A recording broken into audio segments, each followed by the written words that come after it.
پیارے دوستوں، قیامت کی ایک ایسی بڑی نشانی جس سے مقابلہ کرنے کی طاقت کسی انسان کے اندر نہیں ہوگی، ایسی قوم جس کا ذکر قیامت کے قریب پیش آنے والے واقعات میں ملتا ہے۔ یاجوج اور ماجوج کے اس دنیا میں دوبارہ خروج کی اہمیت کا اندازہ اس بات سے بھی لگایا جا سکتا ہے کہ دجال، جو کہ قیامت کی بڑی نشانیوں کا مرکز ہے، مگر اس کا تذکرہ قرآن میں کہیں بھی نہیں ملتا، لیکن یاجوج اور ماجوج کا ذکر قرآن میں تفصیل سے موجود ہے۔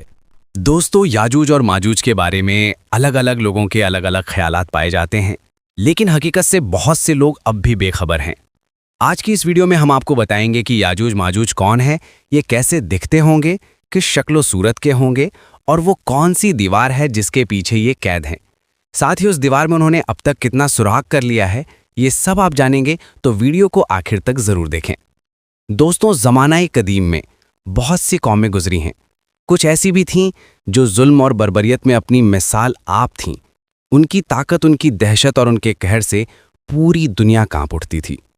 ایسی ہی ایک قوم ہے یاجوج اور ماجوج۔ یہ کوئی رہسمائی مخلوق نہیں، بلکہ حضرت آدم علیہ السلام کی ہی اولاد سے تھے۔ بعض مفکرین کے مطابق یہ قوم حضرت نوح علیہ السلام کی اولاد سے تعلق رکھتی ہے۔ آپ کو معلوم ہو کہ حضرت نوح علیہ السلام کے 3 بیٹے تھے، ان میں سے ایک کا نام تھا یافش۔ یافش کے 12 بیٹے تھے اور انہی میں سے 2 بیٹوں کے نام تھے یاجوج اور ماجوج۔ یہی دونوں آگے چل کر ایک بڑی اور طاقتور قوم کے بانی بنے۔ ان کی اولادیں اتنی تعداد میں پھیل گئیں کہ پہاڑوں، میدانوں اور سرحدوں تک چھا گئیں۔ طاقت اور شدت میں ان کا کوئی جواب نہ تھا۔ یہی وجہ ہے کہ یہ قوم ظلم اور بربریت کی علامت بن کر ابھری۔ آج بھی وہ دیوار جسے اللہ کے نیک بندے ذوالقرنین نے بنوایا تھا، یاجوج اور ماجوج کے لیے رکاوٹ بنی ہوئی ہے۔ کہا جاتا ہے کہ وہ ہر روز اس دیوار کو کاٹنے کی کوشش کرتے ہیں، اس میں سوراخ کرتے ہیں، لیکن جب تک اللہ کا حکم نہیں ہوگا وہ کبھی باہر نہیں نکل سکیں گے۔ اور دوستو، یہ یقیناً وہی دن ہوگا جب قیامت کا وقت قریب آ چکا ہوگا۔ دوستو، یاجوج اور ماجوج کا ذکر آتے ہی ایک اور اہم نام سامنے آتا ہے، حضرت ذوالقرنین۔ حضرت ذوالقرنین کے بارے میں کہا جاتا ہے کہ وہ کوئی نبی نہیں تھے، بلکہ اللہ تعالیٰ کے ایک نیک بندے اور ایک انصاف پسند بادشاہ تھے۔ انہیں ذوالقرنین کا لقب کچھ خاص وجہوں سے دیا گیا۔ ایک تو یہ کہ وہ اکثر سفر کیا کرتے تھے اور انہوں نے زمین کی 2 حدوں تک سفر کیا، یعنی مشرق سے مغرب تک۔ کچھ مفسرین کے مطابق انہیں یہ نام روم اور پرس یعنی بھارت پر حکومت کرنے کی وجہ سے بھی عطا کیا گیا۔ حضرت ذوالقرنین کا زیادہ تر وقت سفر میں ہی گزرتا تھا۔ انہی سفروں کے دوران وہ ایک ایسی سلطنت میں پہنچے جہاں 2 اونچے پہاڑوں کے درمیان ایک بستی آباد تھی۔ دوستوں، یہ جگہ بڑی عجیب تھی، کیونکہ وہاں ایک ایسی قوم رہتی تھی جو انسانوں کا قتل عام کرتی تھی۔ ان کا ظلم، ان کی سرکشی اور فتنہ انگیزی اتنی مشہور تھی کہ ہر طرف لوگ ان سے خوف کھاتے تھے۔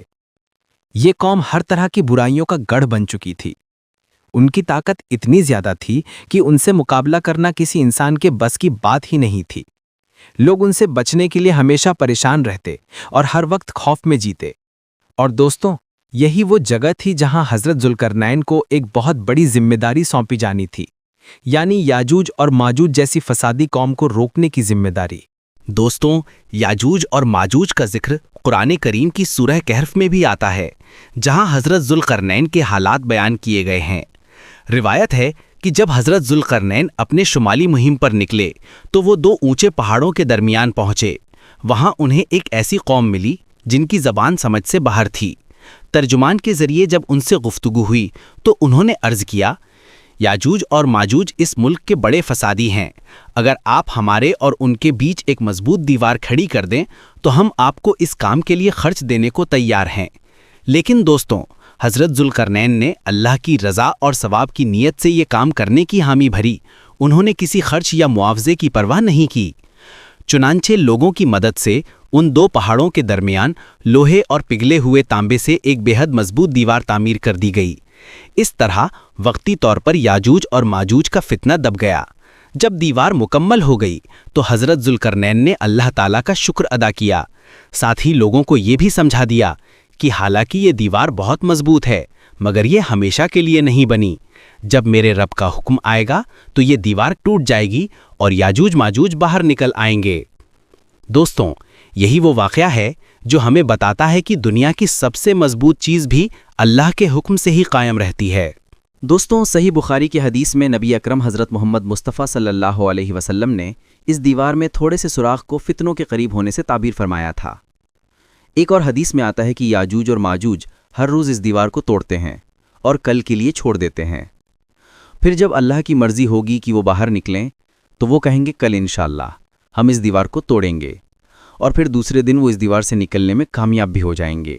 جب یہ قوم آزاد ہو جائے گی تو وہ تباہی مچاتے ہوئے نکل پڑے گی۔ ان کا پہلا گروہ ایک جھیل تک پہنچے گا اور اس جھیل کا سارا پانی پی جائے گا۔ اسی طرح جب آخری گروہ وہاں پہنچے گا تو وہ حیران ہو کر کہے گا کہ یہاں کبھی پانی ہوا کرتا تھا۔ پھر یہ قوم ہر طرف فساد برپا کر دے گی اور ہر بلندی سے اترتی ہوئی نظر آئے گی، اور ایک وقت ایسا آئے گا کہ ساری زمین پر انہی کا قبضہ ہوگا۔ جب یہ قوم یروشلم کے پہاڑ پر پہنچے گی تو کہے گی اب تمام زمین پر ہمارا قبضہ ہے، اور آسمان کی طرف تیر برسانا شروع کر دے گی، اور وہ تیر خون سے رنگے ہوئے واپس لوٹیں گے۔ نبی اکرم صلی اللہ علیہ وسلم نے ان کا حلیہ بتایا کہ ان کے قد چھوٹے ہوں گے اور چہرے چوڑے چوڑے ہوں گے اور آنکھیں چھوٹی سی ہوں گی۔ پھر حضرت عیسیٰ علیہ السلام کو اللہ رب العزت ارشاد فرمائے گا کہ وہ مسلمانوں کو جمع کر لے، کیونکہ یاجوج اور ماجوج کا مقابلہ کسی کے بس میں نہ ہوگا۔ حضرت عیسیٰ علیہ السلام اور ان کے ساتھی اس وقت ایسی جگہ کھڑے ہوں گے جہاں کھانے پینے کی سخت کمی ہوگی۔ پھر لوگوں کی درخواست پر حضرت عیسیٰ علیہ السلام اللہ تعالیٰ سے دعا فرمائیں گے۔ اللہ تعالیٰ ان کی گردن اور کانوں میں کیڑے پیدا فرمائے گا اور وہ سب ان سے ہلاک ہو جائیں گے، اور عالم یہ ہوگا کہ ہر طرف انہی کی لاشیں بکھری پڑی ہوں گی۔ پھر تیز بارش ہوگی جو ساری زمین کو صاف کر دے گی، اور ہر طرف ہریالی اور خوشحالی ہوگی، اور اس طرح یاجوج اور ماجوج کا اس دنیا سے خاتمہ ہو جائے گا۔ دوستوں، امید ہے کہ یاجوج اور ماجوج کے بارے میں یہ ویڈیو آپ کو پسند آیا ہوگا۔ اسے اپنے تمام دوستوں کو شیئر ضرور کیجیے گا۔ ہماری اگلی ویڈیو کے آنے تک آپ اپنا اور اپنوں کا بہت خیال رکھیے گا۔ تب تک کے لیے اللہ حافظ۔